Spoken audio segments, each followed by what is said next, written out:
আসসালামু আলাইকুম প্রিয় ভিউয়ার্স, আশা করি সবাই ভালো আছেন। আপনাদের সবাইকে স্বাগত জানাচ্ছি আমাদের আজকের নতুন একটি ভিডিওতে।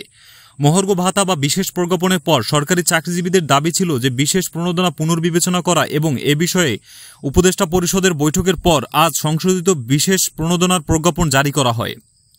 সম্প্রতি বাংলাদেশ সরকার সরকারি, আধা সরকারি, স্বায়ত্তশাসিত ও অন্যান্য প্রতিষ্ঠানে কর্মকর্তা কর্মচারী এবং পেনশনভোগীদের জন্য বিশেষ প্রণোদনা ও মহার্ঘ ভাতার বিষয়ে একটি নতুন প্রজ্ঞাপন জারি করেছে। এতদিন ধরে যে বিশেষ প্রণোদনার সর্বনিম্ন পরিমাণ ১,০০০ টাকা ছিল, সেটি এখন বাড়িয়ে ১৫০০ টাকা করা হয়েছে।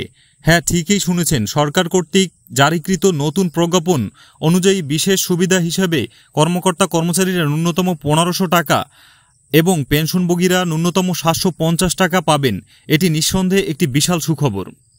শুধু তাই নয়, প্রজ্ঞাপনে স্পষ্ট উল্লেখ করা হয়েছে যে অবসরপ্রাপ্ত কর্মচারীগণের ক্ষেত্রে পেনশনপ্রাপ্ত মাসিক পেনশনের পরিমাণ ১৭,৩৮৯ টাকা ও তদূর্ধ্ব হলে তারা ১০% হারে বিশেষ সুবিধা পাবেন। আর যদি মাসিক পেনশনের পরিমাণ ১৭,৩৮৮ টাকার কম হয় তাহলে তারা ১৫% হারে এই বিশেষ সুবিধা পাবেন।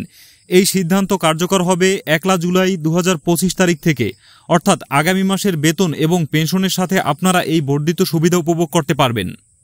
এই প্রজ্ঞাপন নিঃসন্দেহে সরকারি কর্মচারী ও পেনশনভোগীদের দীর্ঘদিনের দাবি পূরণে সহায়ক হবে।